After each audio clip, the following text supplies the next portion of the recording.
Yeah.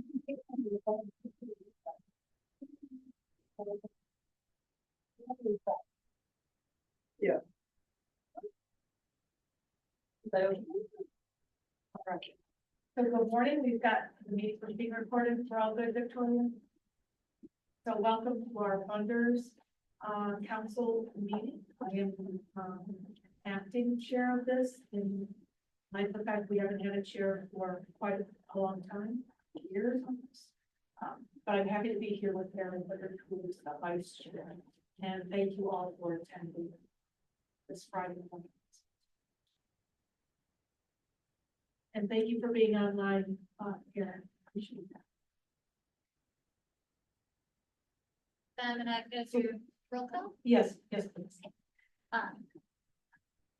Kathleen Beckman, Present. Sarah Woodard, present. Blossom Cather, Gabe Cara, Tammy Hilliard, Amy Foster, Marky here for her. Celeste Fernandez, Julie Rocco, Janina Bowley, Present. Joe Riddle, Present. Aaron Yakum, Anne Marie Winter, and Elise Minkoff. Present. And we do have 7 for quorum. Yes. We'll move on to consent agenda. Do I have a motion to approve the consent agenda? Second. We got Joe, second. I didn't have that. Please. Any questions? All in favor, say aye. Aye. Any opposed? For our next item on the agenda, trying to bring it back to the more data discussions. I know we used to do that a bunch at Funders Council, and kind of how the data dashboard came about was through response through Funders Council to be able to have some not just transparency in data, but it's very helpful to when people are applying for grants or budget requests to have that data at hand. And we didn't really get to talk at it much at our last meeting, but HLA has put together some pretty good data sheets. So in addition to the ones in your packet, we did print out some of the ones from last month's agenda packet as well. They're on the table up there. So today on this item, I just want to kind of have an open discussion a little bit about what you're seeing in the data, any feedback that you see from this, and then our next item on the agenda is really talking more about those budget requests and priorities and things like that. But I wanted to take a few minutes to kind of digest data amongst us. So start with a few things, or if anyone's got items on hand, to contribute. If you want to look maybe first at the in the agenda packet on page 22. Is the data graph with the system inflows and outflows. So this is comparing the final quarter of fiscal year 24 to the first quarter of fiscal 25. And then actually in your packet too, there's some inflow outflow data on year-over-year comparison as well. Any key items that anyone notes looking at these graphs?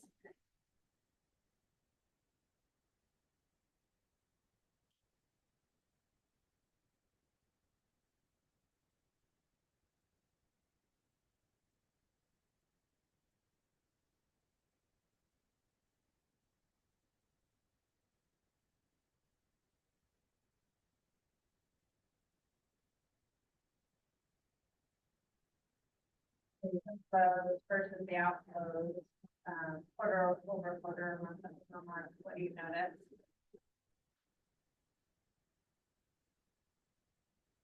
In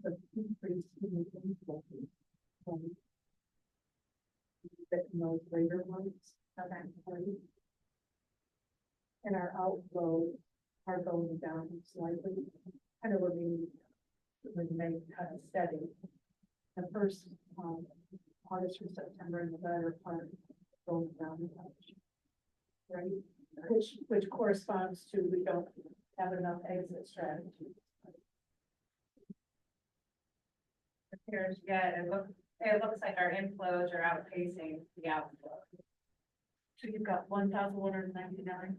So I totaled up for the quarters for the 3 months, assuming that it's like average 90-day stay in shelter. So for the prior, last quarter of 2024, there was an inflow during that 90-day period of 1,332 and an outflow of 772. And then in the first quarter of fiscal year 2025, during that same, during 90-day period, it was 1,199 for inflow, and the outflow was 740. So we had both, it looks like both a drop in inflows and outflows in that month, but we also had hurricane. You know, we had, I think it was November, part of October, that slope was down to the as well, so that may have been a big decline in the inflows. That probably would have started in September. The end of September. This Helene was the end of September, Gibson was October. So that probably accounts for that bow in the middle between the two graphs, I assume.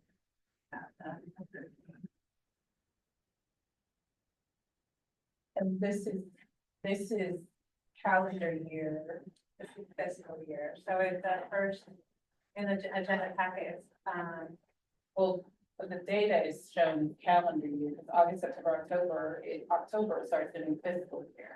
you're right, yeah. Sorry. Although we are thinking of it as fiscal year. You're correct. And I have to differentiate it because I'm on DSP, and Yeah. so the same, because it's calendar year versus fiscal year. Good point. I think it looks like it's comparing, 3-month period to the prior 3-month period, so it's got the trends in the same period.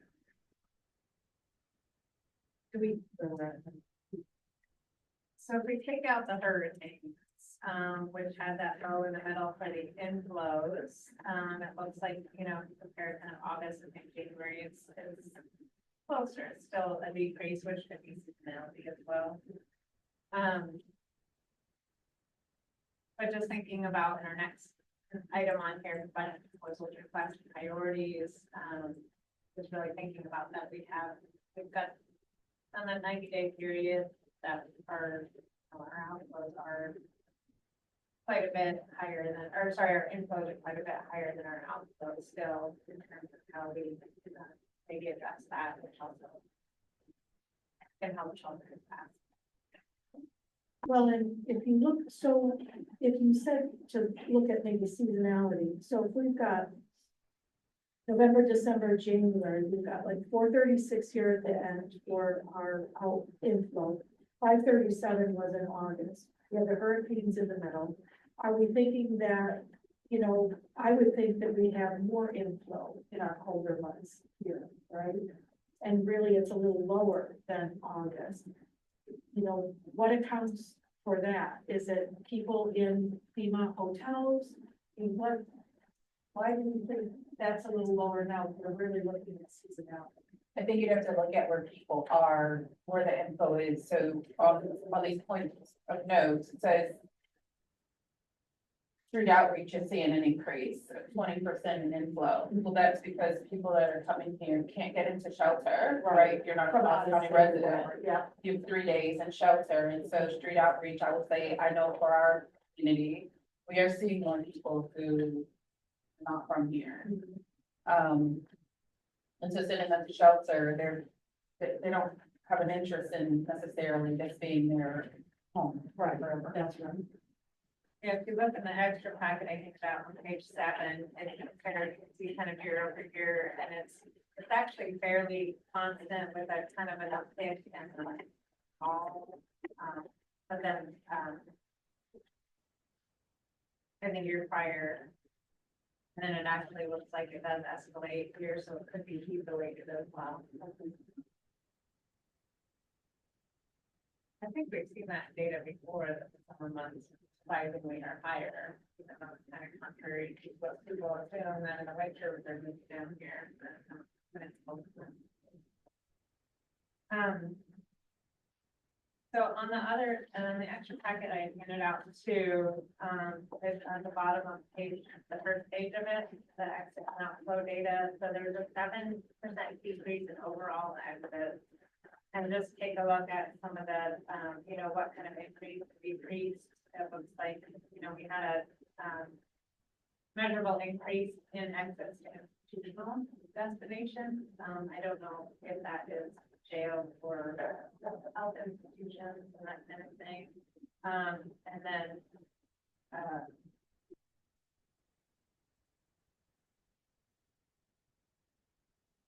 so overall, we had a decrease in the permanent exits, and I don't know if that's related to COVID money going away as well. We know if there was significant COVID funds that had been either ARPA or other COVID funds that went away after 2023.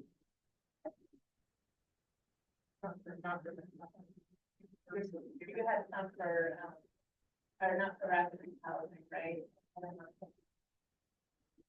You all know it might have been in the other part of the housing and community development part, the one here for decreases in ARPA or in COVID funding from 22.3 to 24. It might have been in house, the other part of housing, I did not, have funding. Well, I already know, but that's different. Right. Yeah, I know that they had some, they were doing some rapid rehousing and eviction prevention. Yeah, I think eviction, so there's still some. I'm trying to wrap my head around all the funding. So, there is some CDBG funding with doing eviction prevention with HLA right now. There's still some there.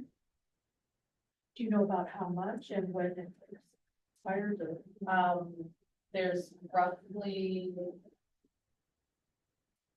70,000 and it will expire in June, I believe. So that's eviction prevention.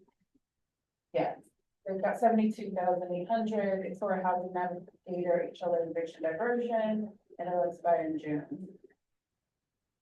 So we can send out the spreadsheet Yes. for the update. I just didn't want to try and rush it for this one, so I thought we could look at data, kind of how, I know it's like mid-budget season for all of us too, so just wanted to kind of jump to that. We have some of this data already, but we definitely will, I think on our next meeting, dive into that one. So there's a significant amount we still have unsheltered exits and exits to unknown, and I'm not sure on the unknown if that's staffing capacity at some of the shelters or those follow-ups.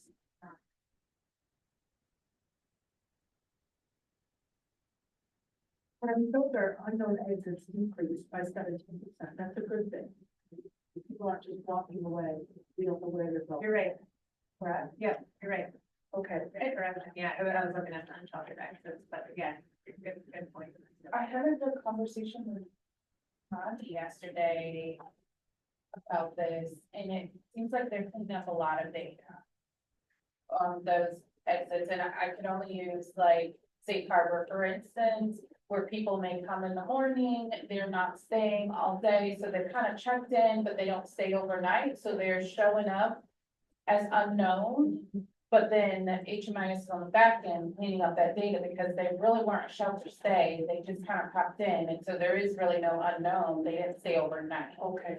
And so, because I was concerned with that, like there's a lot of negative exits, what we think might be negative exits, but they actually are not. And so I'm hopeful that as that keeps happening, then we won't see it won't be the unknown as much, but you did say to me. But nice. Said, are there no exit interview completed is what seems to deem us a whole lot versus the other Yeah. part of it. Yeah. Where they leave and it's not their. They just don't come back. Yeah, which is probably, not surprising. Right? You have to compel somebody to sit there and do things. So that was part of the Safe Harbor report evaluation that we had done is that people stayed at Safe Harbor a shorter time than at most shelters. And so you have the revolving door all of the time. And so I think it'll be interesting to see with the new case management in there, if they're staying long enough to actually get help, that improves their outcomes as well. That case management is really helpful. So also on this first page too, it does indicate that street outreach had a 20% inflow increase. So now we have more folks out on the streets saying, can you come to shelter? So, you know, then that emphasizes again, really that needs to work on, you know, we're not meeting the need at that 90-day period right now. We're trying to get people out of shelter within 90 days. So about how we do that. I'd asked at the last Funders and Providers Council meeting, if there are any strategies to address our seniors putting a fixed income in shelters, and I actually had a good conversation with Neil Brickfield at the Housing Authority, and I'm not sure if you're aware of any of this or Joe, if you've had kind of discussions on the same, but he has spoke to one of his counterparts out of state that actually, I don't know if it's a housing authority owns or a nonprofit that bought some single family homes. They have the criteria for the veterans is 70 and over, newly homeless. And they have a partnership with the housing authorities. When they have senior units available, they pull from those units first.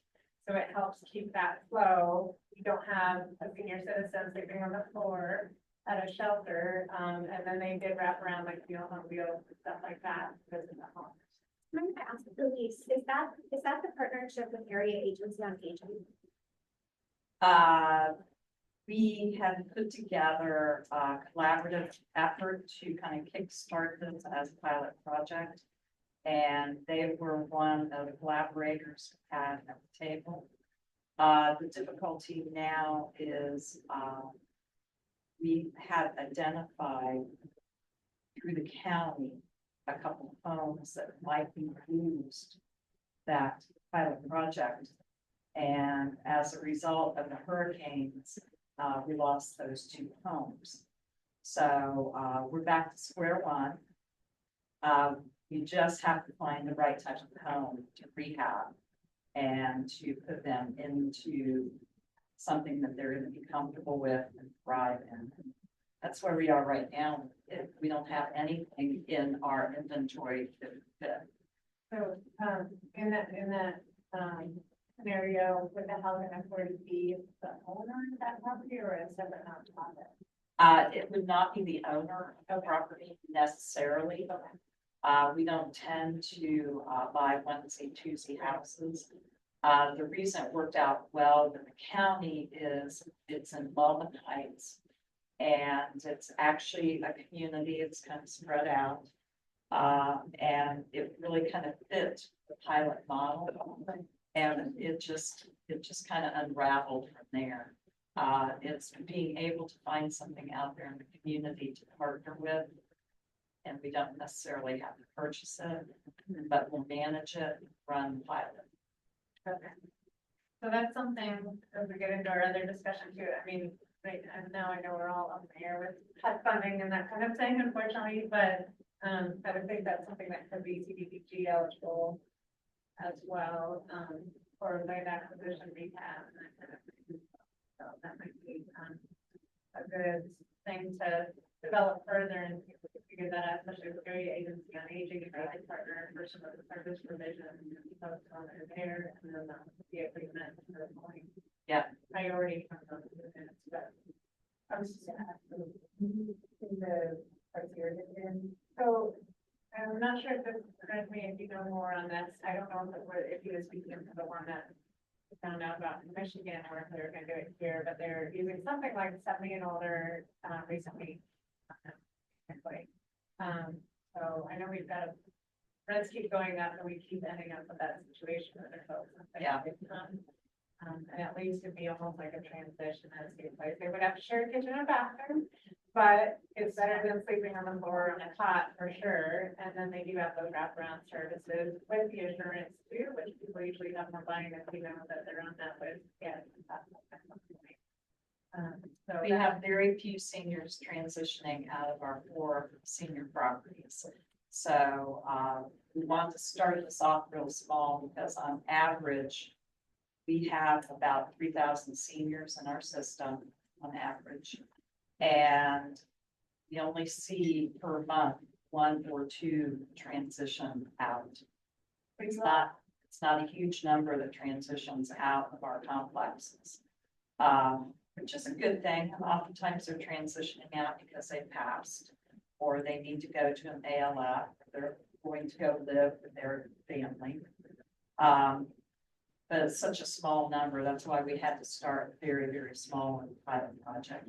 And what we would end up doing is partner on those wraparound services. And when that availability comes open, we would slide them into that particular property. And then, when you guys, so the first, phase of the Rainbow Village replacement is senior housing as well. It is senior housing. So that's 88, right?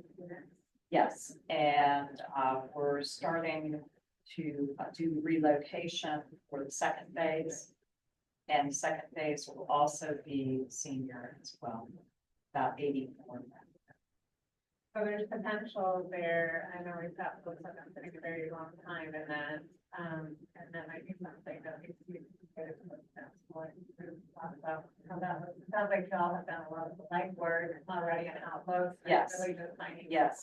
Renovating and put together the Yeah. planning for it. So, enjoy it. Maybe we can speak at some point if that falls under, recipient funding type thing, or if that's affordable housing development.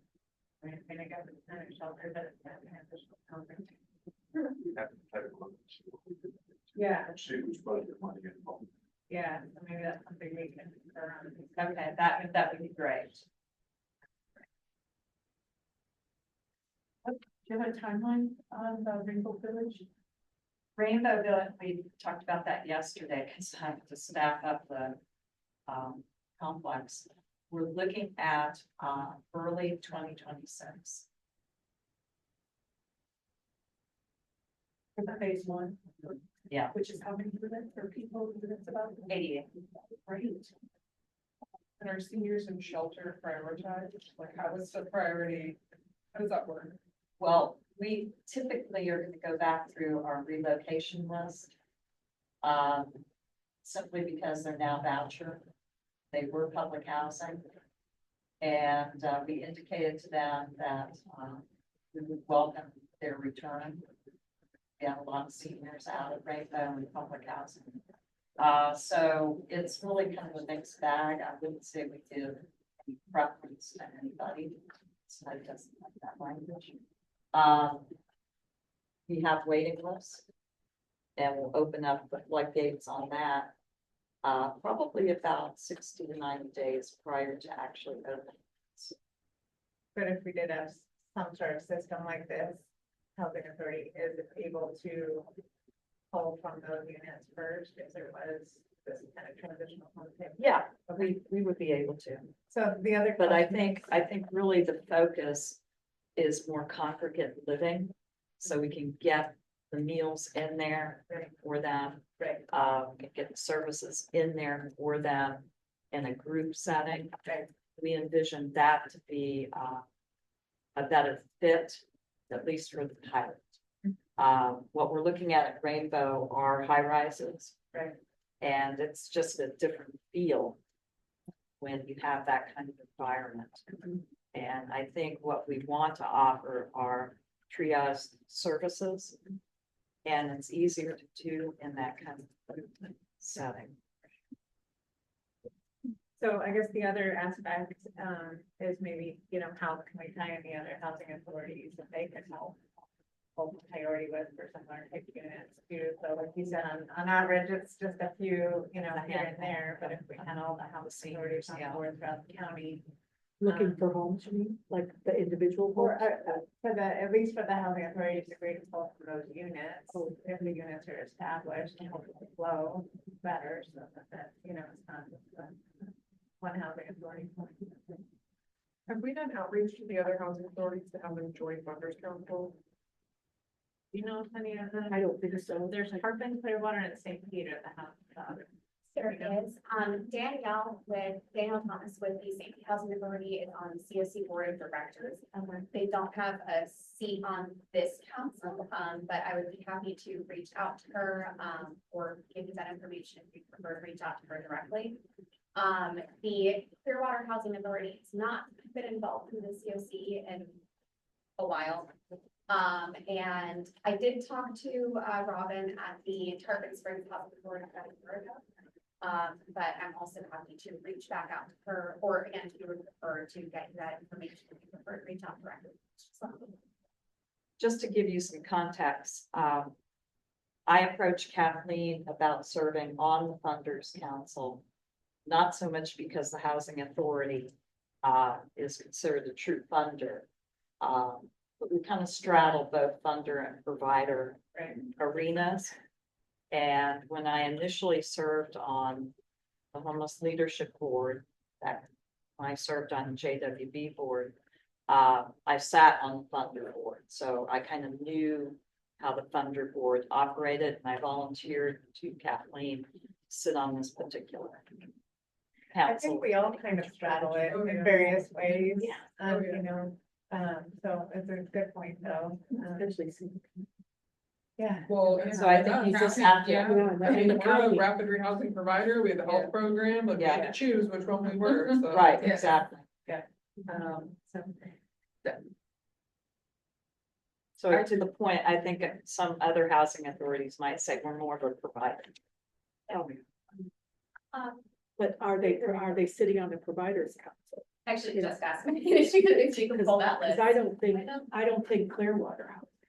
Clearwater Housing Authority is not, and they have not been COC members. And this may be a project, at least maybe we could kind of attract them into a little bit Yes. and have that discussion on that. So I don't know if maybe this is something,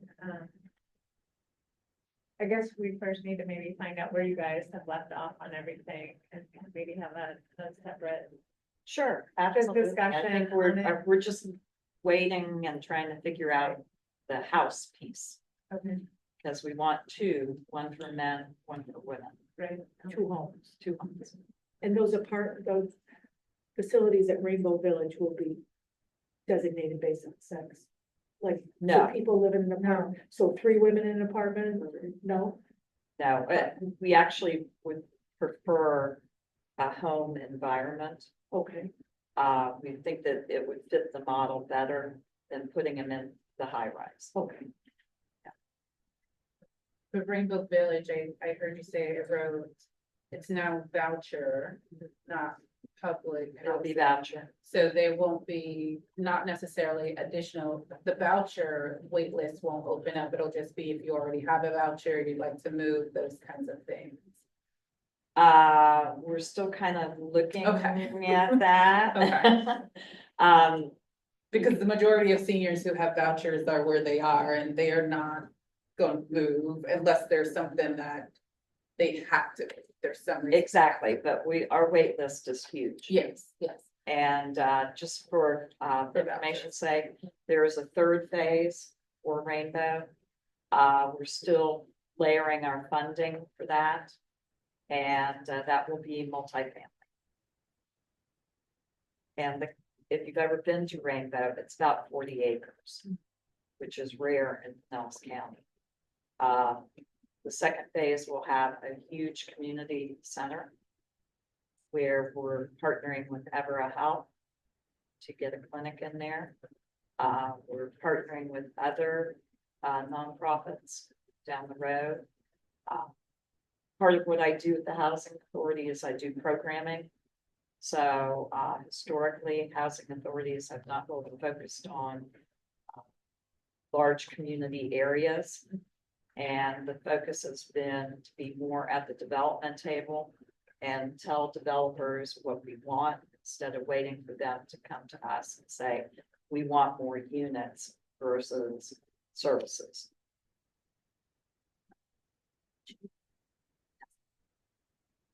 So,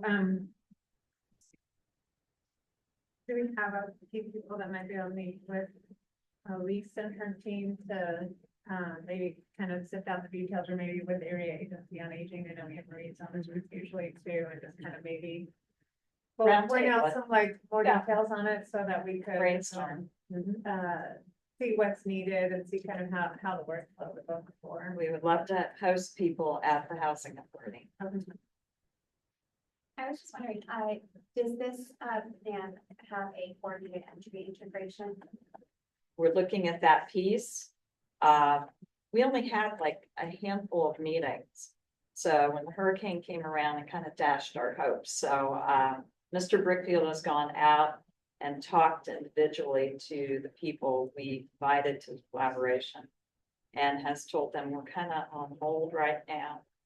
So, we want to do this. Really, really want to do this. And we believe that our housing authority, can be a standard for the state of Florida and other housing authorities to do this. I think also if we can, like, through that summary too, find out kind of what the best case scenario for what type of house, like how many bedrooms, that kind of thing, so that also jurisdiction. We were looking at 3-bedroom. 3 bedroom. Yeah. And at least, we were hoping for 2 full bath for females. House seniors. Just saying. Shared housing, Yeah. like, Well, and I, Situation. girls. They're okay. I love the Golden Girls. You don't even know how much I love the Golden Girls, yes, but Well, sure. anyway, I'm excited for anything, I mean, cause they're 80. In the age group of 80-year-olds, 80 plus, there are 33 people that we're serving in our system right now in some type of way, right? And so that yes. Here. and I know we keep getting more, it's hard even to do diversion with that age group Yes. because it's like they can't increase their income, so their only option is to potentially find a roommate or move in with somebody. And so I think knowing that some of the services are wrapped around and, that potential for they're on this wait list or something, it's the same, like, there's a lot of times we're buying it to go to Safe Harbor too, if there's ongoing connection to other things. So it's not just like, that's your only option, that's, that's where you're at. So, I think that would be good. So I'm happy to be, with Elise. I don't know if anyone else. Okay. I just like. Okay. So back to the data real quick. It sounds like we have one potential thing to explore as a solution, and then I don't know if we want to maybe pose the question to a future provider council meeting for feedback on their kind of recommendations for what's needed to be able to increase the outflows. Is it staffing? And I don't know if we already have that from the survey results from before, if it's staffing, if it's rent assistance, if it's availability of units. And then, we look at, is it we need to bolster landlord recruitment programs or have a big landlord recruitment initiative at some point, like get somebody new landlords on board in a certain time, or is it something, I know Helen likes a good challenge. Not to say you personally, but I'm just saying, like, to our community, to our faith-based partners and everything, if we say like, our goal is to recruit 100 new landlords in the next 90 days or something like that, that we could really help bolster that push for increasing the outflows to permanent. I can tell you from, I'm sorry. I think it was in last month's packet. I was not this well. Did I miss them? I can resend right now as well. Okay. I might have missed them. That's okay. There was a I lot don't of know if they were in this there was packet, but. crazy stuff in there. Resend them right now. Okay. in our relocation efforts, the developers are very kind with their landlord incentives. But we've had a huge response from landlords on, helping out those that need to be relocated. And it's $1,000 for a new landlord to sign up. We take care of the security deposit. We take care of the application fee. And we've had a slew of landlords that are interested. But again, it comes through development dollars. not HUD dollars, and Right. But I wonder if landlord incentive pools is something as funders that might not be a huge budget ask, but then collaboratively, if we had a pool or something like that. we could Offer. Would you be able to send over some information on what incentives you offer, Oh, yeah, maybe, and yeah. like, is it a one time, is it a yearly thing, or like something that we can kind of see if we need to. okay. I mean, cause that, you know, it may not be a huge one, but if each jurisdiction had a small ask for some, that could add up pretty quickly, and then we'd have more of a, like, countywide system of landlord incentives potentially. Yeah. So do we want to pose any question for the providers council, on that system outflows? I know, like I said, I think Victoria was looking for the date from the survey that we did. Trying to recall if they had indicated already that it was staffing, access, you know, number of units available. Did we ask the question that way? Yeah, I thought it that's was like, what I what are the remember doing interventions that. that are? That's why I think I'm confused, is Yeah. because I was thinking, I know I saw the results of the interventions and Yeah. those things, but I don't think we Okay. asked that Yeah. question of. So do we want to pose that to providers council for them to discuss at one of their future meetings? Is we'd like a list of recommendations on increasing the outflows. Maybe have some low cost strategies and some one that are gonna be a higher investment, but like, I mean, not like the landlord incentives or having a landlord recruitment campaign might be something that's fairly inexpensive versus we need to build 800 new rental units, which is gonna take, 3 to 5 years. I think that's a good ask. I mean, what are the low cost strategies and, what do we need long term? But, if they have any suggestions on low cost or, low hanging fruit or anything like that. Anyone wanna make a motion on, recommending that providers council put that on future agenda to provide us recommendations?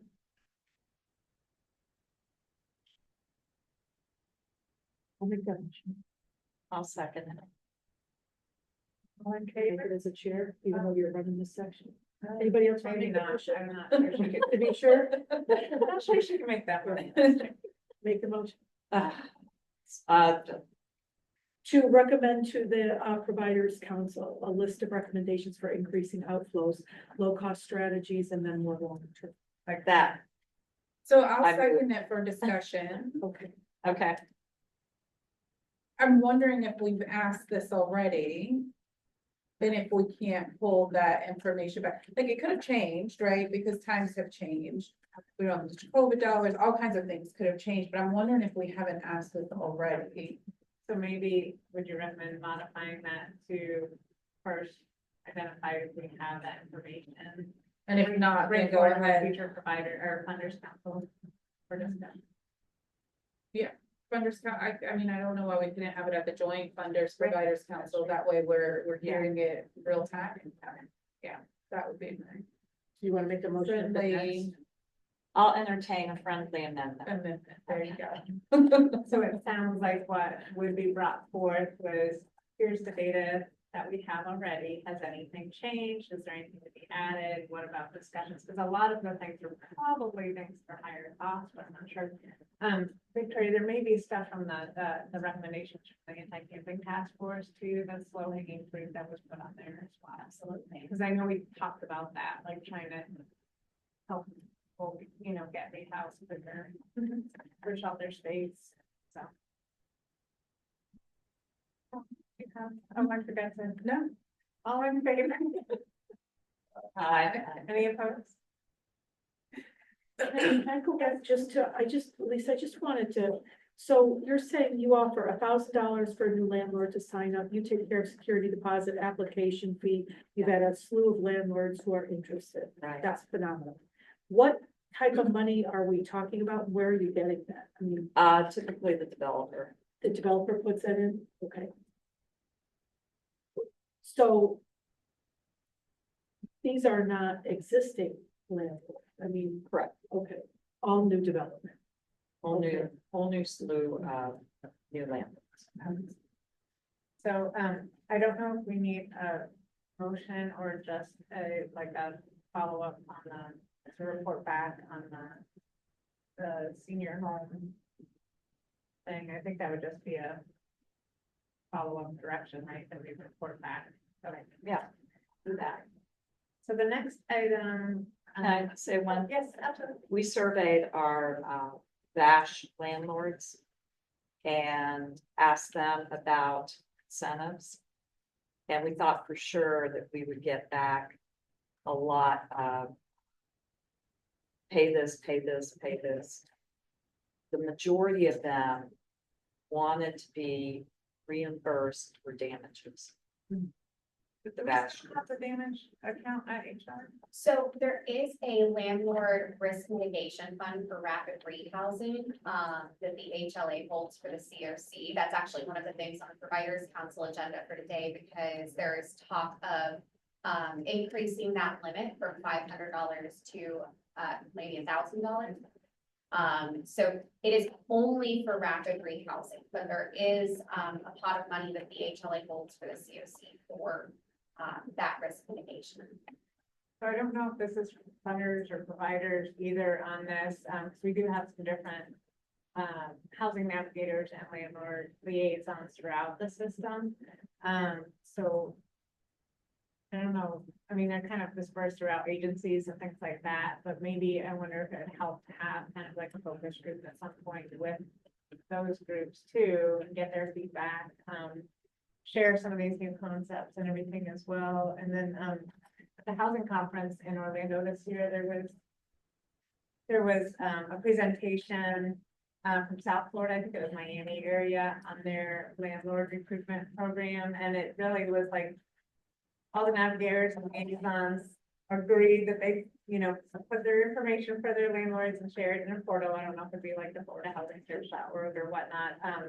But they had really nice brochure. It talked about within 24, if you're having an issue, call this number within 24 hours, the case manager will reach out and try and mediate, blah, blah, blah. And so it had like all these, and then they actually, I think on a like quarterly or annual basis, they sent a newsletter out to all their landlords to show them kind of the impacts that they've had by being able to help people regain their housing stability. So it gets that like emotional buy-in to it as well.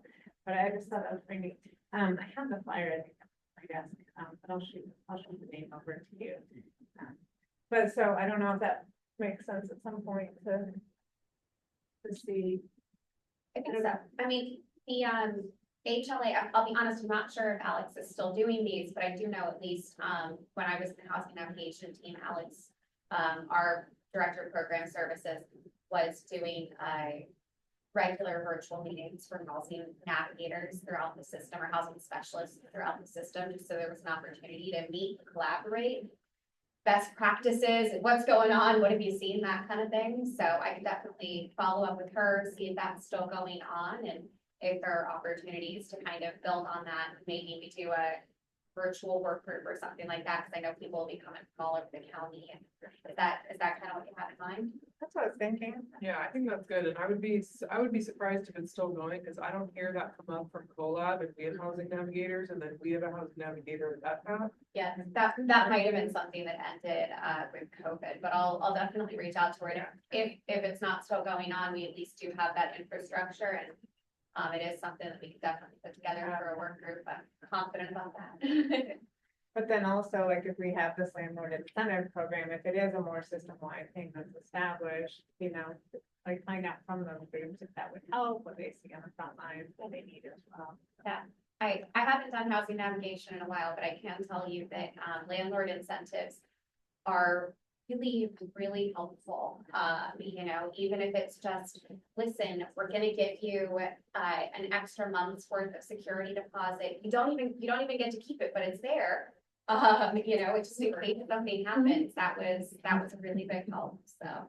And I think there's another model, it might have been in Memphis, that has like a landlord collaborative.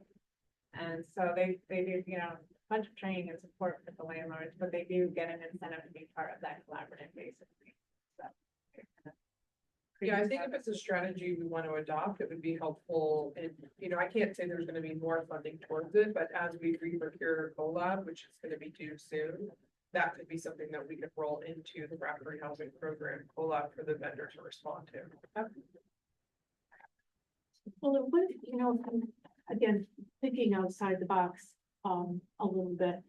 And my, dream of having a lot more volunteers engaged in helping the work you all do. But what if there were a group of volunteers that, and we had an incentive where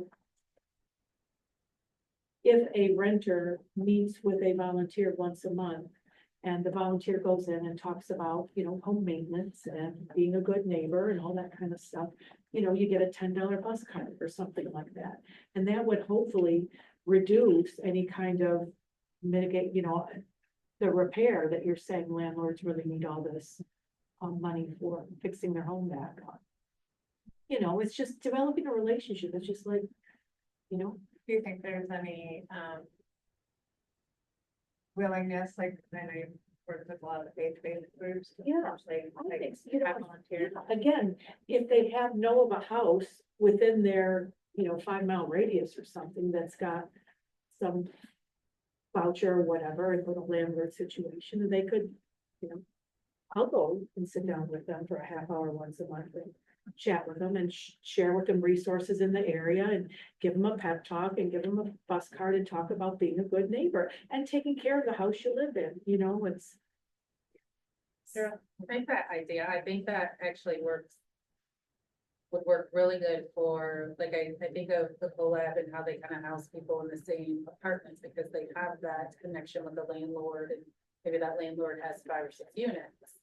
And so the only concern that I could see there is the resident themselves wanting to make it known that they are part of any program, right? And so what that would look like. But I also think of places like Chat Properties. I know they have their residents come together for like home buyers meetings and those kinds of things. It could look just like that.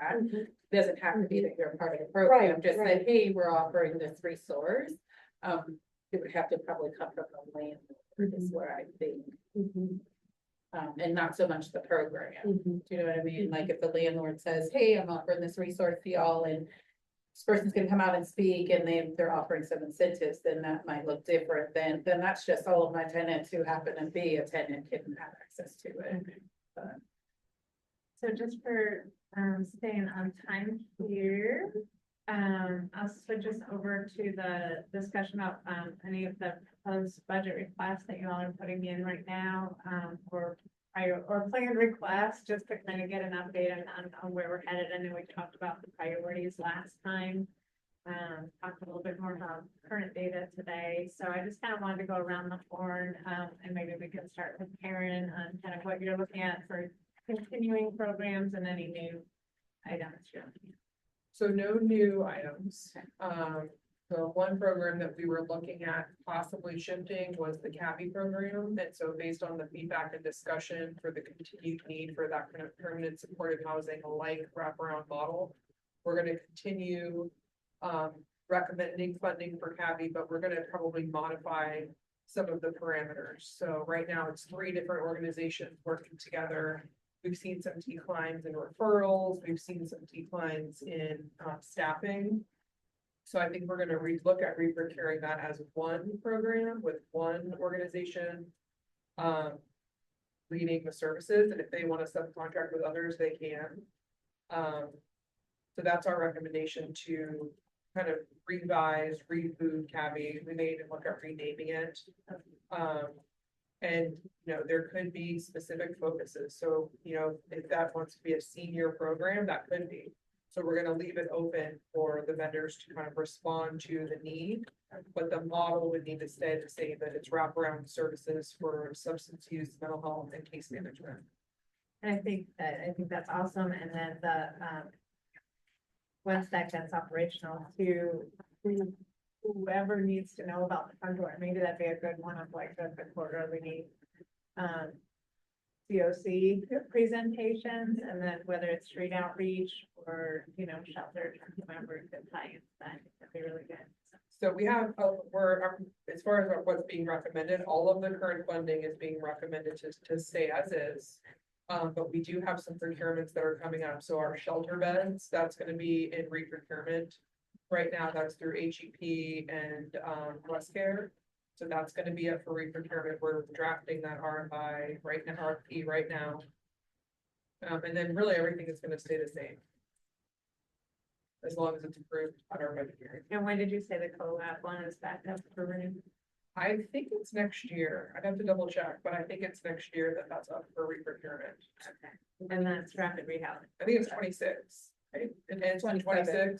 26. But we have to have the Yeah, the procurement in procure 6 next months, year. yeah, so Yeah. we'll start the procurement 26. Our procurements take about 6 months.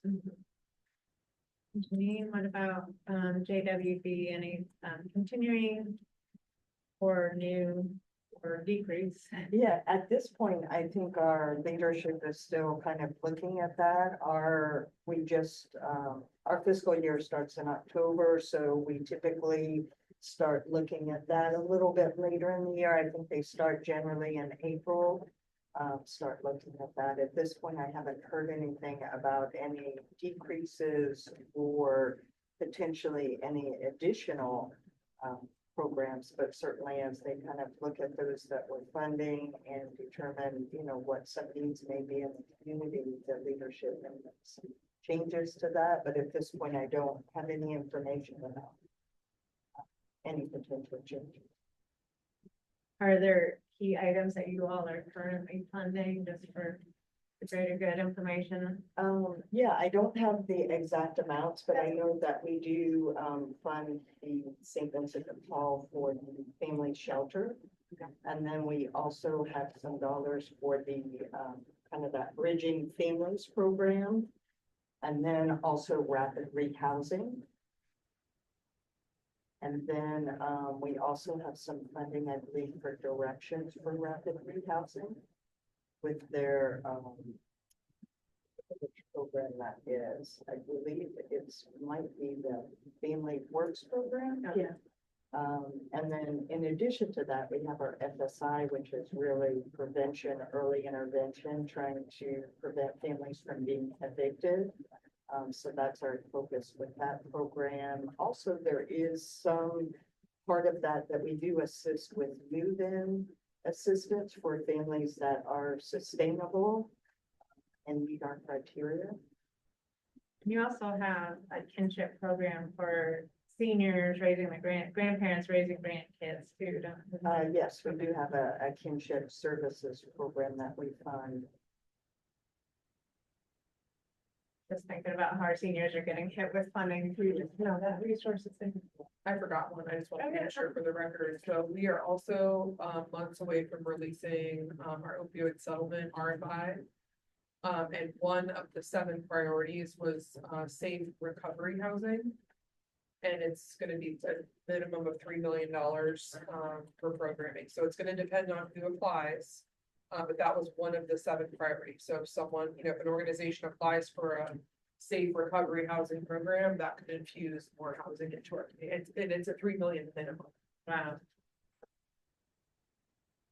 That's much needed. So that also kind of is a good way that supports that PSH priority. That's great.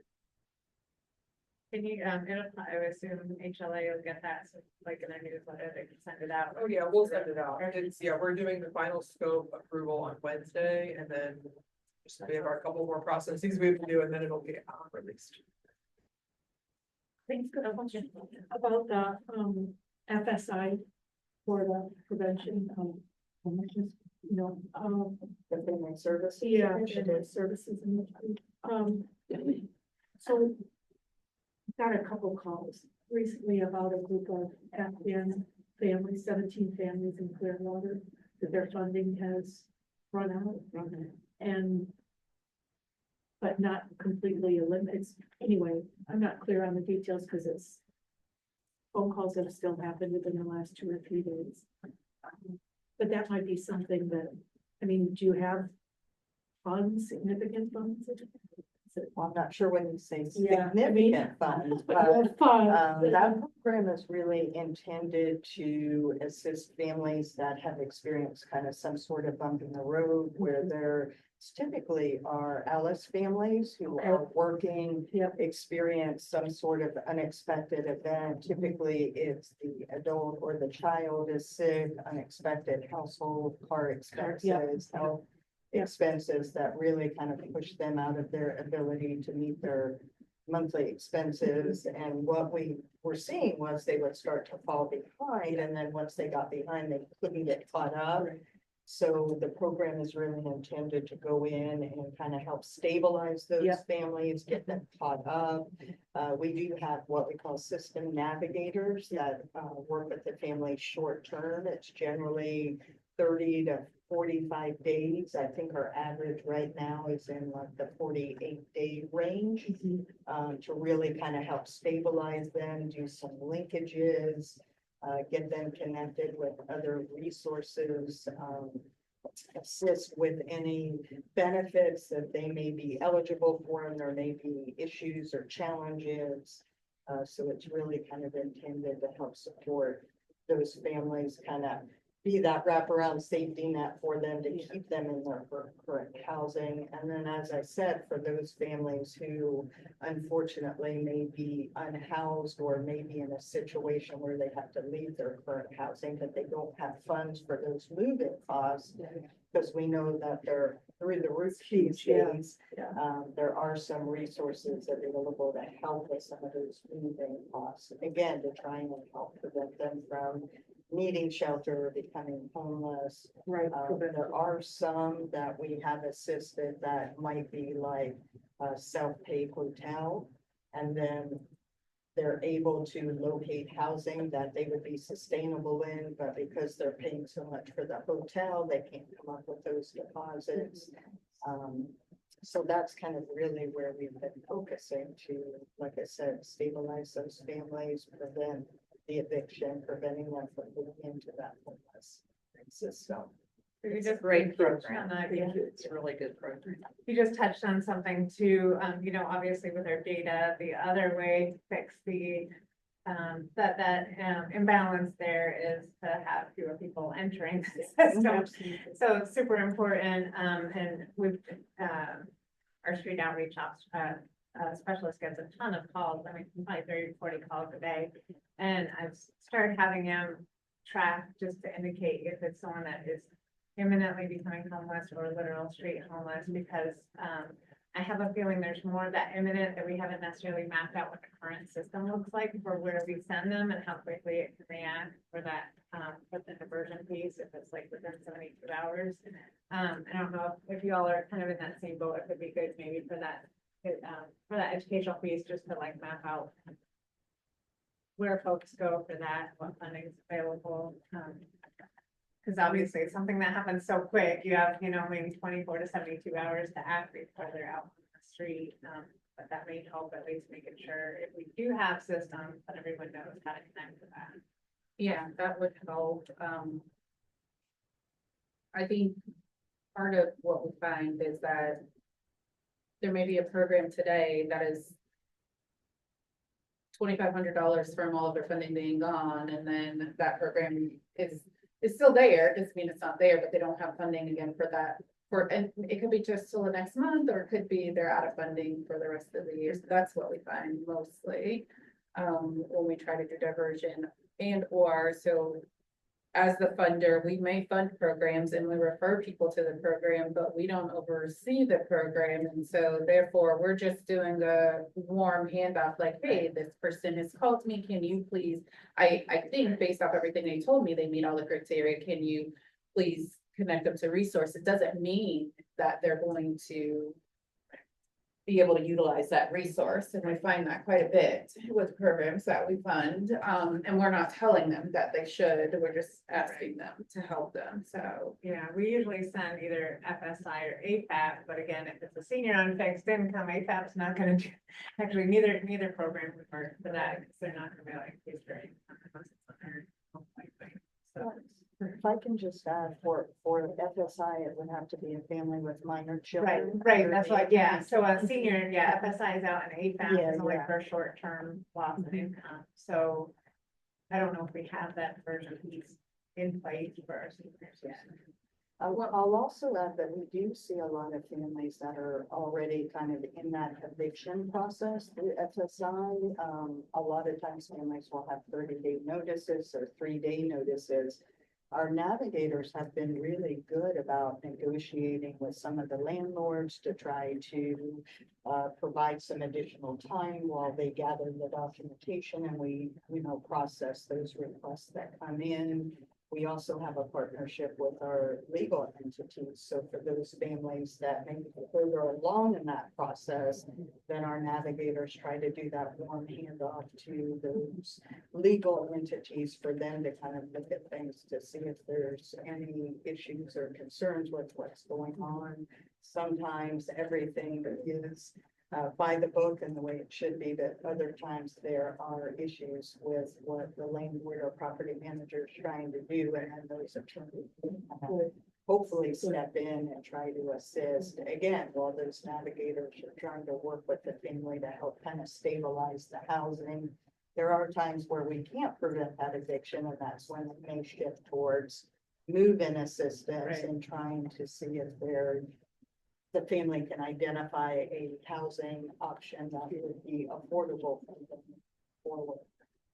So maybe, because I would like us to update our funding spreadsheet before our next funders council meeting, but maybe we can, I don't remember if it's organized by PSH, RRH, other like system, general system navigation or something that we could then like at least see what buckets we have programs in, and maybe from there too, we can identify what the front door is for each of those too, so we kind of get a better idea. I can Like, send, here's what's available and here's how people access it, I guess. So if, maybe we can set that up for the next meeting. do you want me to send you the last one? that was Yeah, done? I If you think want, that's if it. you want to maybe see if there are edits to it, we can do that before we Yeah. set it up. If you don't mind, to all the funders, get that from the next one. Elise, so, I don't know, you guys are pulling on July budget cycle, not October through September, right? Yeah, we started. Oh, okay. It's right now, I'm sure people saw the announcement, the HUD secretary. Our voucher program is valued at 45 million. So we're in a holding pattern bit right now. A lot of housing authorities across the nation are in shortfall. So they are looking to government to help offset some of their debt, voucher debt. So we're just really in a holding pattern right now. Not issuing any vouchers at this point in time. And for your landlord programs, do you have staffing for that, or like specific landlord recruiters or anything like that, or is that just done through those development projects? My assistant HCV manager, she handles landlord recruitment. That's not her wheelhouse, she would say. And she prefers to do, ironically, the problems that come up. She's really good at solving landlord tenant problems. That's a good. It is. Toolbox. It is. Because we're not issuing vouchers, our landlords are pretty stable right now. Except for the relocation piece from Rainbow. So we're really not actively recruiting outside of relocation efforts. We contemplated at one point in time of having a landlord liaison, but you need a budget for that. For sure. And I'm hoping down the road that we can do that. We have plans in our budget to fill 2 resident service coordinator spots. One will be devoted to seniors and the others to the rest of the individuals we serve. And it's basically be rotating out on our 12 properties to see what they can do to help residents out. For example, monetary difficulties, who can't afford the books for school, other types of community resources that the tenants might need. So we're excited about that. I have a new program director coming on board in March. It's going to be phenomenal. And we're really kind of beefing up the programming angle as much as we can. And monitoring what's happening in DC.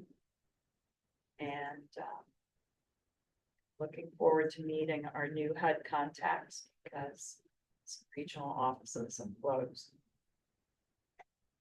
So it's just one step in front of the other. Remain positive. And have to, because we get calls from tenants and landlords. So it's right now positive. We're paying their bills. That's the big elephant in the room, but all we can do is what do with what information we have right now. So, I guess I could touch on Largo and then I'll keep going around. We have till the end of fiscal year 2026 for our ARPA shelter money, which is the 20 beds that have right now. So, my budget proposal is already starting to put in to look at replacement funding for continuing shelter services or at least investing in the homeless system as needed for beyond that 2026. So making sure that we can still contribute to the system in some way. Our street outreach also will be switching over from ARPA to general funds. So between those two in the out years, it's not next year, but the year after that will be, sizable for our size city. We are for our CDBG funds, which is so tiny for public services, but we are just proposing at this point just to do a 1-year continuation on those contracts. We're working on our 5-year plan. So right now we're have some funding going to Pinellas Hope, some to West Care. Then we also have a couple senior service programs running through that. And trying to think if there's anything else. We have tons of live local developments coming on board, at least at various stages of the planning process for more housing. One of which will be for 80% and below 100% of the units. We have another one that is not Live Local Act, but that is partnering county city funding for another 84 units serving the 30 to 80% EMI too. So unfortunately, that's where we can put more of our money versus a lot of services. I mean, it's good because we need the housing to get in. So we kind of got to work with what we can on those kinds of things. We did pass some code amendments recently for accessory dwelling units and other options for senior special needs housing as well. So we're hoping on those incentives also.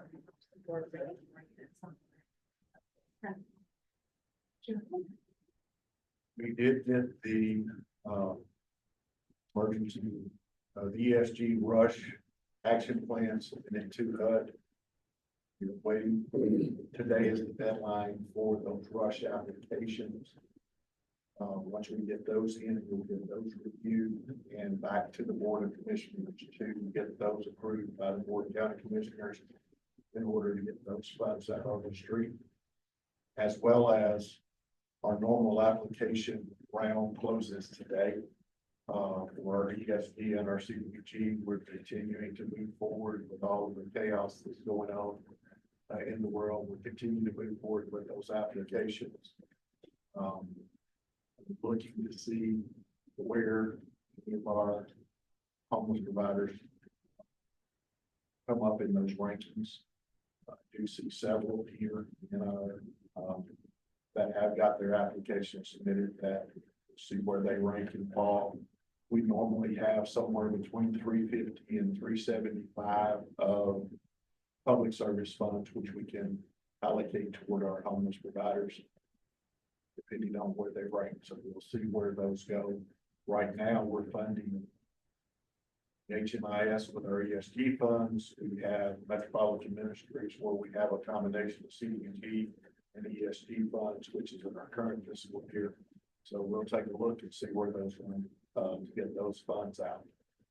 One of the, one of our primary businesses to last couple of weeks has been getting ready for the 813 million disaster recovery funds. The public hearings and whatnot was starting in April with that, with an anticipated somewhere late April, May timeframe that we will have the action plan for discovery, disaster recovery funds that will be submitted to HUD that one. But that process is ongoing. It is the 24/7 process right now to get that done. With that, focus right now is on people. Got folks that are out of housing for 4 months. We've got folks that haven't had any income or service folks. People first on this, then we'll come back to we'll look at the infrastructure. It is all hands on deck to get that going so that we can get funding in people's hands as soon as we can. But as I said, we continue our process with our normal funding, again, waiting for that continued resolution to see what that number is going to be. I don't see us losing a lot of money there. I think where we're going to really begin to see the onslaught is when we see the 26 budget come out and those massive cuts and whatnot that potentially will come. That's when it'll get interesting. But again, continuing a normal process until we're told different.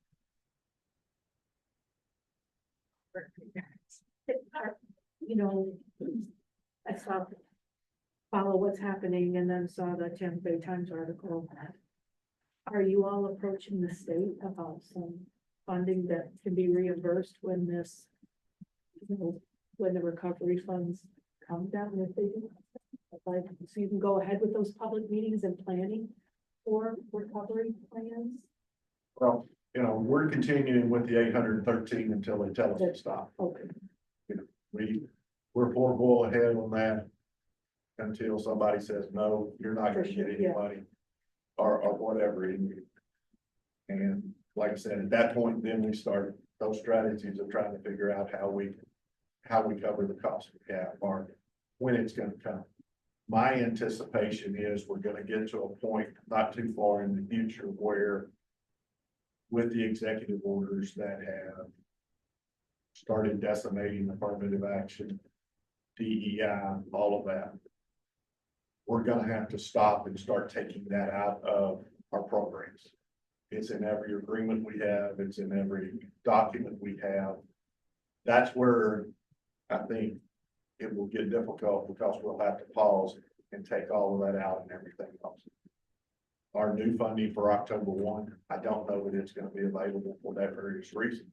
That we're going to have to stop and do a lot of work on our documents and programs and that type of stuff because of the executive orders.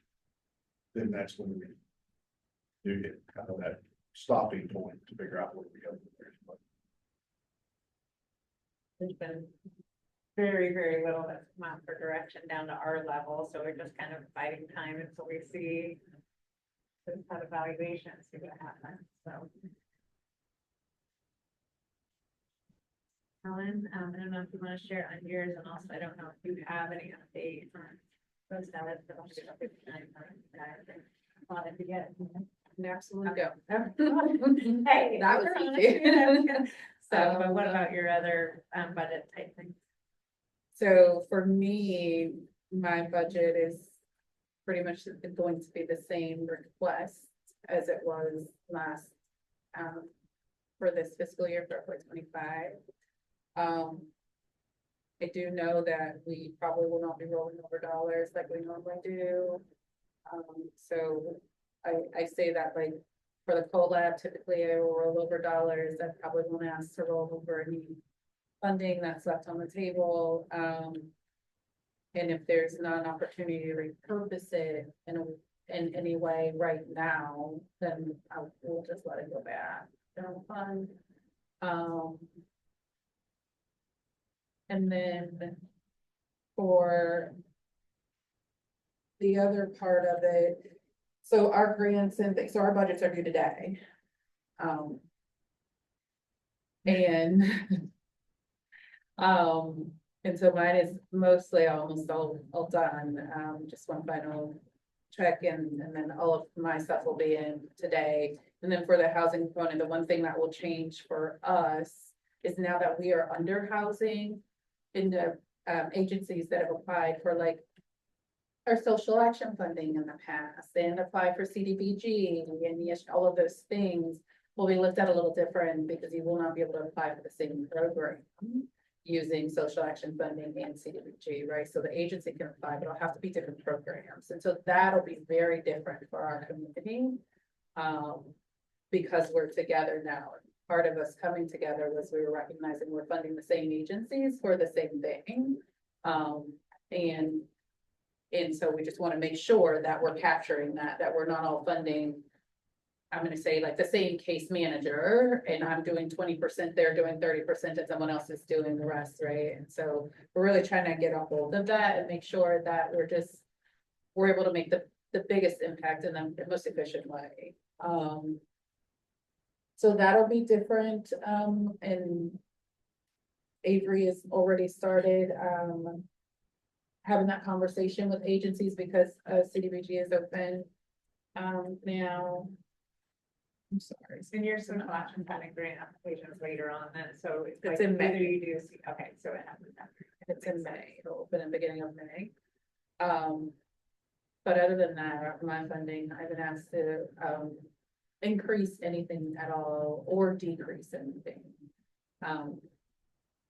Maybe some conversation about, we fund like West Care for opioid bed nights and because we have the opioid funding, so there's some conversation there. And like who should fund, where that funding should come from, but really I haven't decreased it. Yeah, it's awesome. The only NOFA we have out right now is for our grant per diem case management grant. So that's, we call it grant per diem, but it's really for those who exit our shelter programs, our grant per diem programs in our house and need that additional case management support.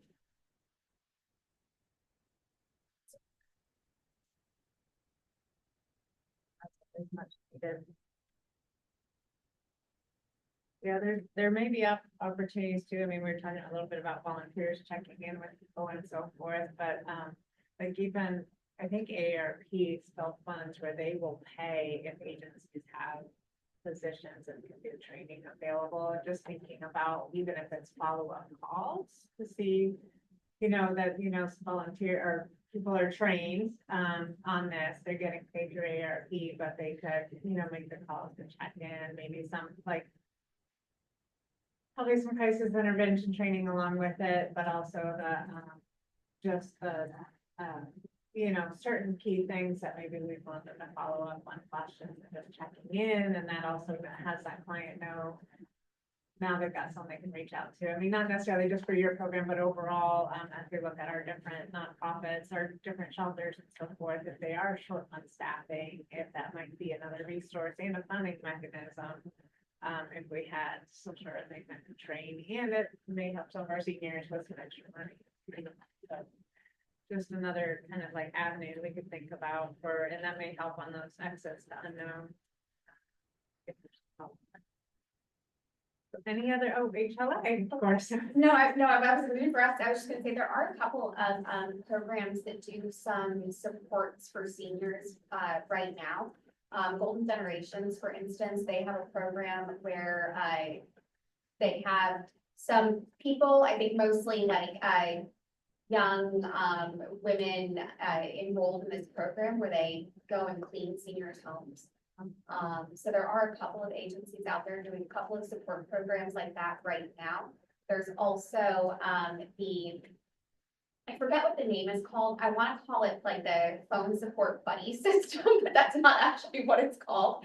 Where I think it's through Gulf Coast Jewish Family Services, but I'm not 100% on that. They have a program where they'll just call and talk to seniors so that they have somebody to talk to, and that might be a really good avenue if maybe those volunteers can be trained up a little bit, because that infrastructure exists to provide some of those other resources. Just my 2 cents on it. Seniors serving seniors out of Tampa. I provide CDBG funding for them in Pinellas County as well. It may be Seniors in that service? seniors and service. Yeah. We Yes, did this year. we're providing funding to them again this year for their services that they're doing with our city. And actually, I talked to them not too long ago because they did a project for us. They did a volunteer project for us, and seniors in service is really always looking for great, regular routine volunteer opportunities. So that really might be a great avenue. Does HLA have any funding? I mean, NOFO is usually in the summer, right? But I don't know if there's anything you want to add on like Aaron? funding directions, anything like that from HLAs?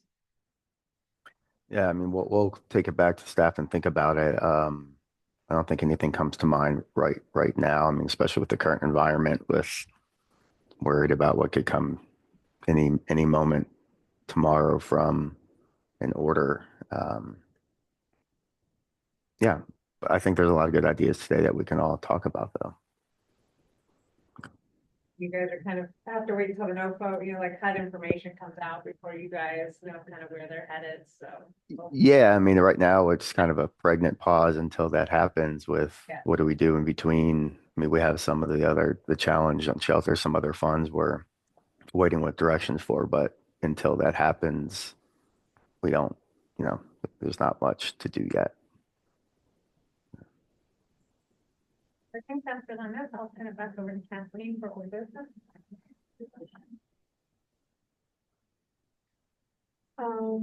Well, we're still, without a chair for the Funders Council, and we really do need one. Your work is incredibly important, as, we've heard today.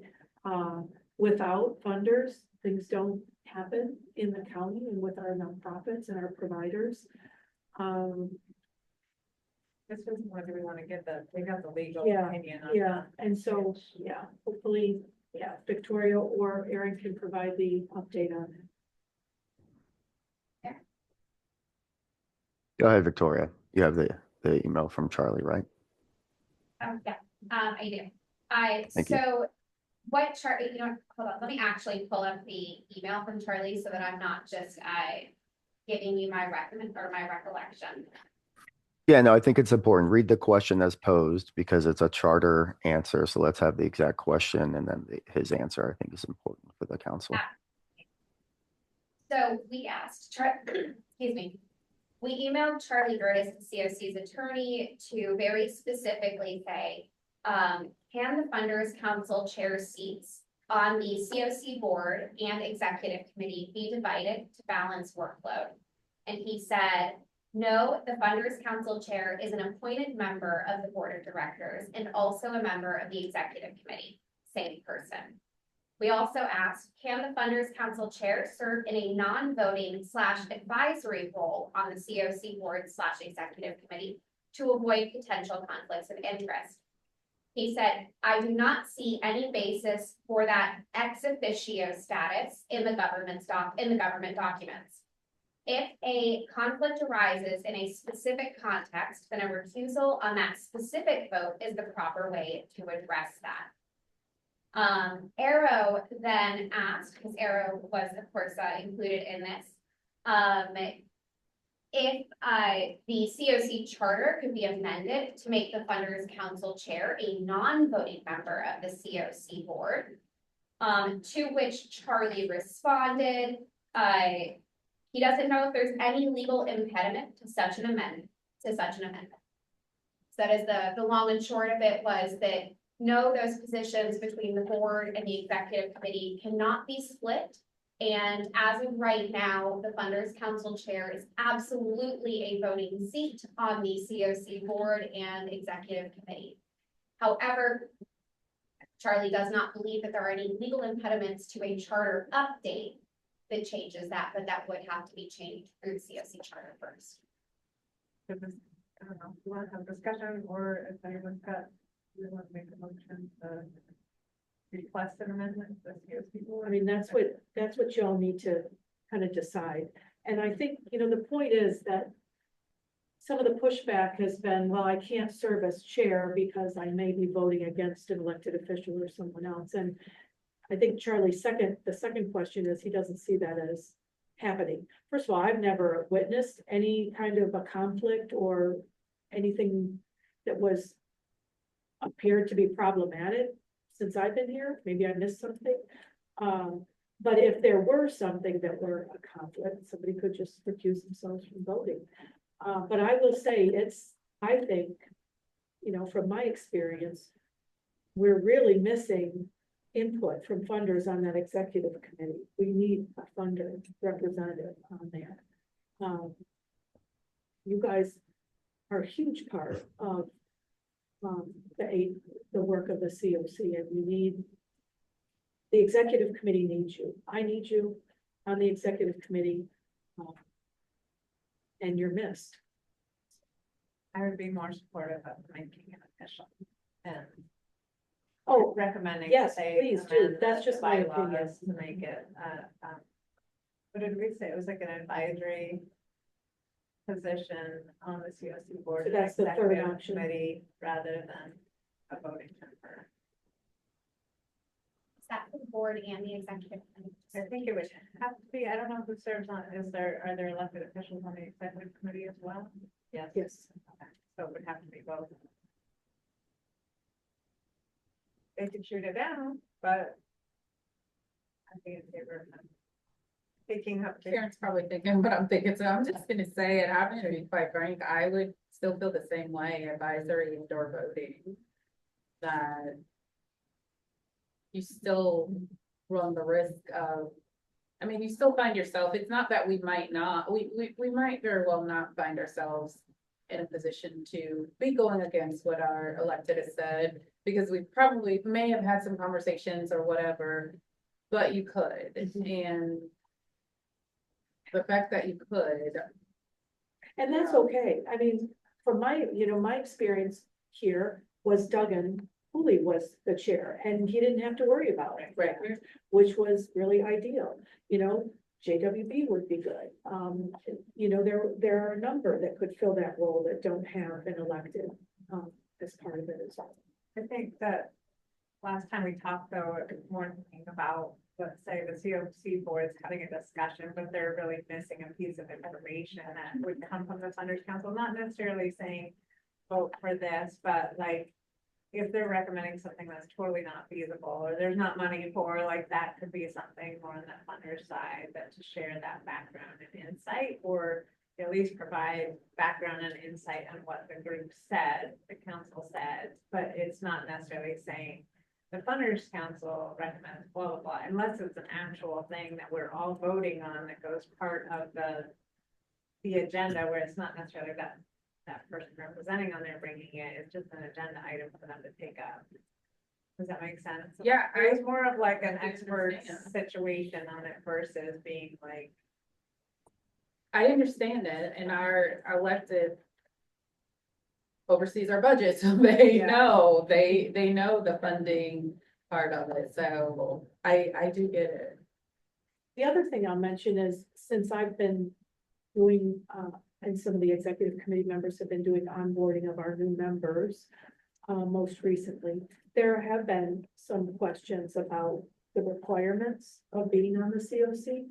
So, you have every other month meetings, you're required, it's strongly encouraged that you, be part of a committee. You guys already are a council committee, and then attend general membership meetings. And, I think we really need to pull back and look at those requirements.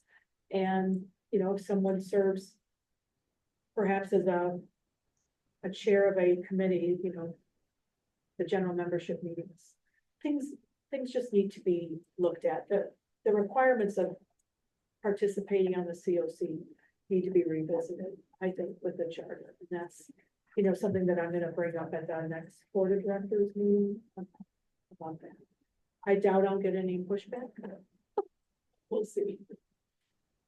But I know it's a lot to ask, I know it's a lot. So I'm, I'm not, certainly not gonna make a motion, but if you all wanna recommend something about that for the position, the funder's chair position. I think that it needs to be reexamined. I have found that our charter is, very dense. The funders charter or the COC, both, All all of it? Okay, are very dense. They're hard to articulate. You have to have an attorney weigh in, which is inefficient at different meetings that we attend. I had to step off being the funder chair because then I had alleged I could have a conflict. And it was determined by myself and Mr. Brickfield that we're not going to commit more staff to come to the ad nauseum meetings and requirements that are listed in the charter. So I opted to step back chairing this august group because we just cannot put another staff member out of the office attending the ongoing meetings. I already have a staff member serving on the teen council. I already have a staff member weighing in on the data collection. To add a fourth person was not a good return on our investment of time. We've been going through that too, like divvying up even just for all the different councils and committees, boards. I know you guys have to run them all, so you know.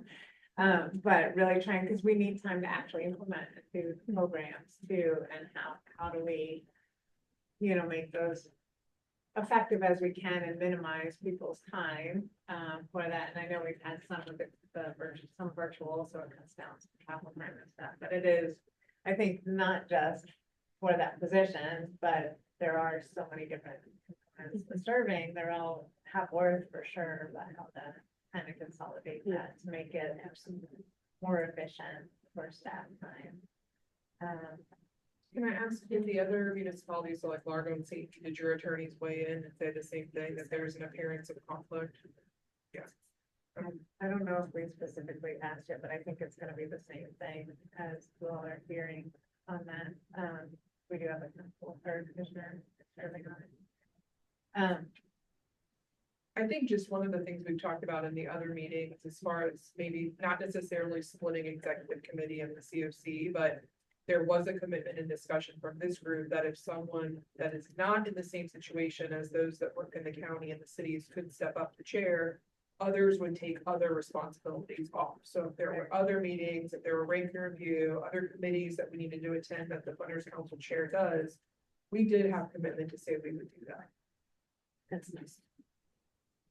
So I'm guessing with the executive committee and the COC board, again, it's that way because that's how the charter currently is. But that if there was an amendment, it could potentially be up those as well, I would think. It just would be currently a conflict between the two. Yeah, so what Charlie said in his email, was that, he doesn't see any legal impediment to, amending the charter so that the Funders Council chair was a non-voting. He did not weigh in on splitting executive committee and board, representation, but we could absolutely. If there was not through a charter amendment, like right now, I think his response was based on the current charter. Yeah. But and I think what I would need to bring back, and I think I mentioned this in the it's not just voting, it's serving on board. Right, yeah. So for at least for the county staff, it's the serving on the Okay, board so with an elected official could prove an appearance of conflict. Because you have to understand, because we often, and I'm sure it's the same for others, we do one-on-ones with our board to update them on issues, and many could be homeless. So there could be conversations that we would be having with that board member outside of the board meeting that is related to homeless services. So there is an appearance of that work being done where other entities don't have. So it sounds like our options are that under chair really can only be someone that is not from a jurisdiction. It's gotta be from a different agency, or we don't have representation on COC board. We could present to them and be advisory, right? We could provide presentations on funding or something like that, but we couldn't, as you know, as informational, but that we could not. On the executive board. I'm saying like, Yeah. or on either, right? Okay. Because if there's elected officials on the other one too. Well, I mean, I can only speak on what the county attorney said. Right, He's yeah. serving on the board, so I don't know, you know, if your attorneys have different perspectives, but. So is it able, you know how some of them you have like report outs from different work groups, like could it just be a funders council report out at COC meetings? I mean, would that work? Like, this is what we discussed at our meetings. These are some of the highlights, priorities we're looking at. That's the extent, just like a committee report. It could, you know, I'll tell you, as we're going through some different discussions and stuff, I learned that our COC organization and documents were modeled after Detroit's COC. Were you there when all that? And so I've got I reached out to have a call with Detroit COC, our counterpart, to see, and they were formed about, they developed their format 2017 or so, similar, I think, to ours. But how they're handling that. Now, I don't think, you know, they don't have, Michigan does not have type sunshine, any sunshine laws, you know, Michigan, but anyway, as I learn more, you know, I'll share that, but as you made the point about our documents needing revisiting and scaling down and really looking at what the expectations are in participation in the COC. Just needs a refresh. I think from my personal perspective, that if we go down the advisory route, and if I were asked to be chair, I would politely decline. Simply because that's me personally. Of course, I would speak with Mr. Brickfield, and he would say the reason that you sit on the COC is to have a voice and a vote, and to make sure that the marginal tenants and citizens we serve are represented through that voice and vote. To serve in an advisory capacity is ineffective and doesn't fulfill the reason why I sit here today and go to COC. But does the housing authority have a position on the board already? Yeah. Okay, so that voice is there already. I think Already. that's the difference from the housing authority perspective, just like our jurisdictions have elected officials. So their then voice again, is there. That's the hard. what happens to an individual like me, if you go the advisory route, do you then have to have another person step up? To be a vote. Yeah. And then you just communicate with him and he shows up for board of director meetings and you serve this way, yeah. That's, You're back in yeah, the same yeah, jackpot. and it's right. Repeating. I do think it's a larger conversation that focuses around what the purpose of the charter is, how the charter is worded. But for the most part, I think, Because my point is, if you have governing documents that don't allow you to govern, then you got a problem. If you have governing documents don't allow you to take an action, got a problem. But think about like how local government operates. So we have advisory boards, we have our planning board, which is quasi judicial. All of those make recommendations to the commission. None of them sit on our city commission.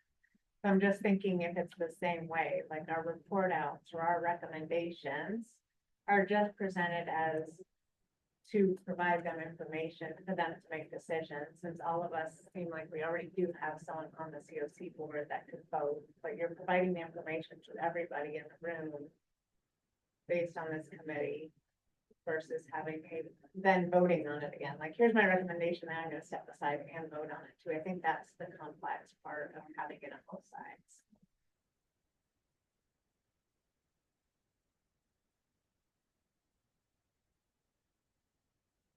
You all want to make a recommendation at all to the CoC Executive Committee or boards?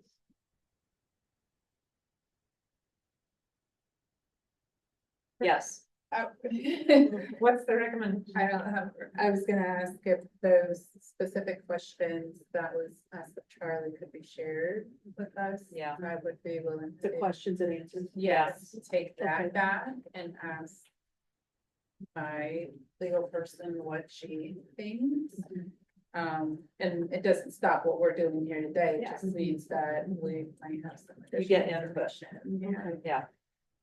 Megan, maybe you can ask Victoria too, if she could just check on that secondary question about, yes, currently our charter doesn't allow to split duties, but if it was amended, could it be split between the chair and vice chair? So are we tabling this till the next meeting? Okay. So you're gonna, I use you out. Victoria, can you share that email from Charlie about the 3 questions and the responses? And then it also includes With everybody. with people here and Absolutely. Errol's question that got added on. Absolutely. Thank you. And the reasoning for the 4th person, at least for the other person that would have to come, if you were chair, what, can you like clarify that reason, what the reason was? That other person would have to do what? The other person would have to serve on the CoC board. Okay, And right now, I'm the designee, for Mr. Brickfield. because you're the designee, Yeah, we can't do the funders and designee. yes. That was, if folks want more context about that, I'm happy to provide. Mr. Gertis also said that, that couldn't be done because that was, 2 positions at the same time. As a, CoC elected housing authority, seat, elected by the CoC membership and the appointed funders council chiefs. Those could not be held. So I think that's probably something that needs to be looked at because everybody at CSC Board of Directors is encouraged to be a part of the committee. A committee. Right. Right And now. so that's where the issue is, because they can't really. They're already sitting on the COC board. We're encouraging them to be a part of the committee and we need Leaders. at the voices committee- around the committee voices. table, so But they can't vote. they can't vote. Right. So They when can't vote. electeds come, so if an elected comes today, they can't vote. Right, Speak, but they don't hold the vote, the department holds the vote, staff right, are here. For this conference. for this, But that shows why we shouldn't be voting for the other one either. right, This is- right. This is where we vote. That's, yeah, so if they Yeah. couldn't vote here, then why would we vote there would be, I'm fine with exploring that more. I do think we should set it up more like committee report outs.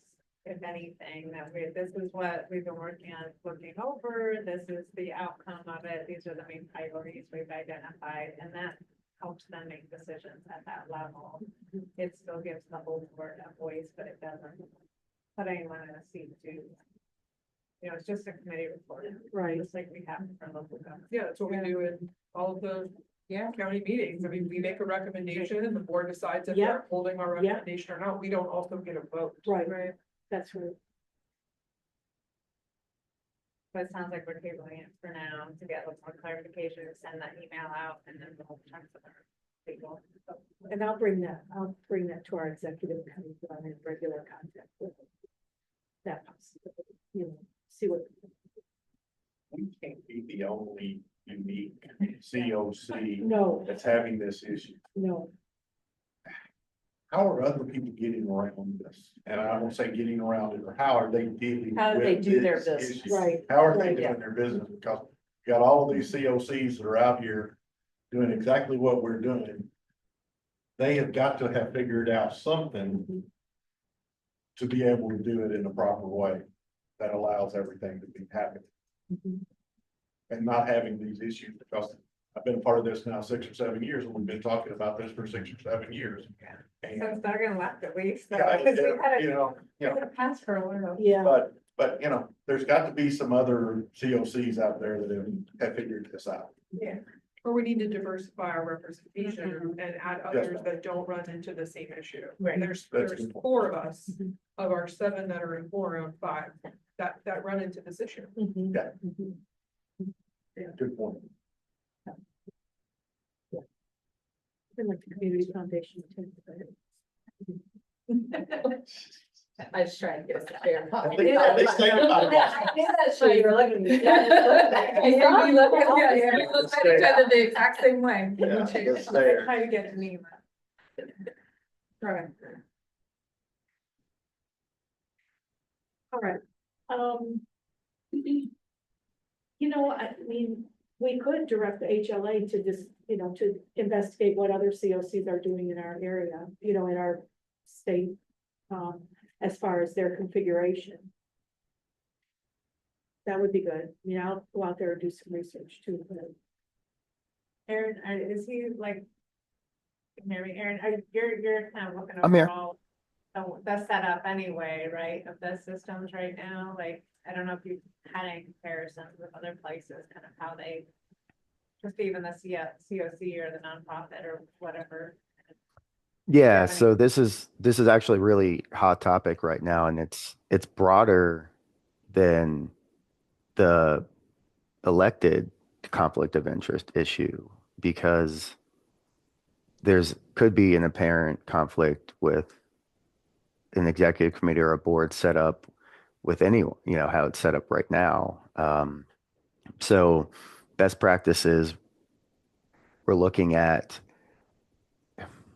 other COCs aren't set up exactly how we are, you know, with a split. So it's hard to find comparisons. And like the Detroit one is a good example. So I'll be very interested to hear when Kathleen comes back, because that was kind of the model that we followed when we split.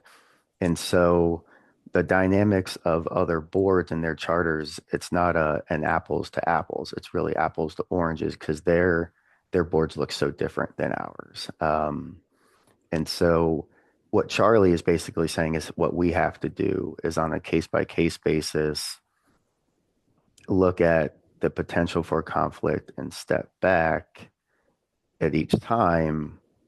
But what it's done, unfortunately, is left the chair position empty, because everyone's ahead of time being extra careful when they're getting advice from their own counsel or whatnot. So, yeah, we're happy to continue that and to do a more pointed project if that's what is requested, for sure. It's just an interesting project because there aren't a lot of COCs that are designed our way to look at what their council charters and their structure looks like, because ours is unique in a way. But maybe, you know, that is an indication that the way the COC is set up is the odd man out, I guess, of other ones, at least in Florida and stuff like that, so. Maybe Yeah, that's and what it kids is that it doesn't look like anyone else's, so maybe there's a reason. You know, yeah, and I think Arrow, one of the things that you mentioned something earlier, a word that really stuck to me is the independence of the board is kind of the importance. And that's one of the things, if you can create in a way where no one has to be worried about it going in, and, you know, we're not asking questions of council and inefficiencies, and not just council for the COC, but everyone has to go back and ask council for their own independent organizations.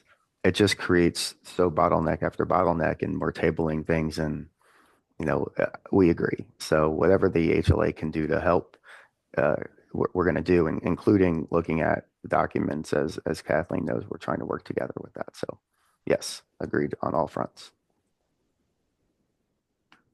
I think at times we get so bogged down in the charter and the document that we can't get out of our way to do the business we need to do. We're not Amen. functioning at a high level, which we're serving our mission.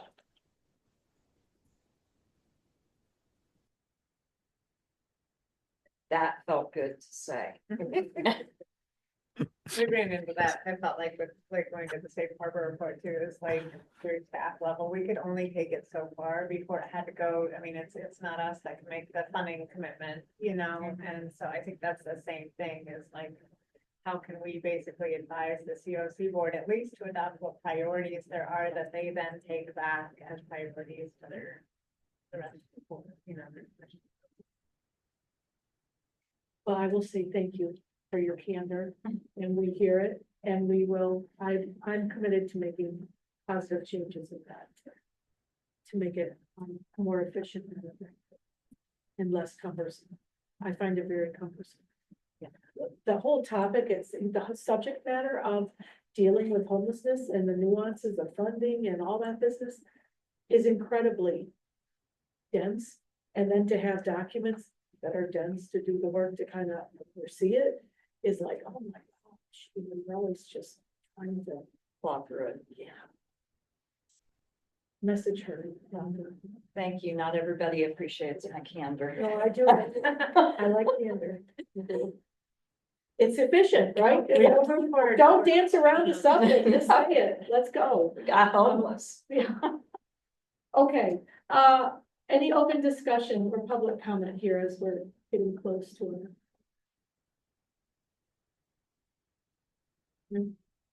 Here's the update on the comment. Oh, here, go ahead. Okay. Thank you. So the Funders Providers Council had talked last year, I think it was, about recommending that, funders try and look for common contract language, and like a lot of times we have the same funds, but different requirements, different submittals, reporting and all that kind of stuff. So we did have, we had a few sessions in this last year working on that with the different jurisdictions. We made some progress. Part of the hard part to agree on one thing is if someone does something more restrictive, they're scared to back off for monitoring purposes, like they've passed doing X, Y, Z when the rest are doing only X, Y, for example. So we got some spots that we agreed on and some that were difficult. There's a lot of new, we had the uniform, they call it, Like administrative HLA codes application. changed this year, so like there's a lot of updates, we all got stuck doing on that. And now we're waiting to find out, as Joe said, what's gonna change in our contracts again. So we had been working on that. We couldn't roll out major changes to our contracts this year because we're already so far in the process of getting stuff ready for this fiscal year. So we didn't have delays on there, but so that can continue. But at this point, I would wait until we get direction from HUD, so we're not redoing everything another time. So that's all I have. Anyone else? Anything from the HLA? If you didn't go to the joint meeting, Arrow did a wonderful job representing us. It was a good joint meeting. We had out Yes, here, Joe It was was very here, good. talked about USDA having housing, which was kind of, never heard of that before, but Joe's like, yeah, it's mostly rural communities. I have been part of that in Arkansas, so yes, Oh, really? I understand. Yeah, that was like, wait, what? But it was good. There were also priority interventions. Yeah. That will That was be, a packed meeting. it wasn't very It was a packed very meeting. tight meeting. But I am excited to say that those priority interventions will be on the March 7th Board of Directors agenda as well. FEMA gave an update. Standing room only. So do we have a motion to adjourn? So moved. Okay, Second. all right. Thank you all. I hope you have a wonderful weekend, and thank you for the impactful reporting.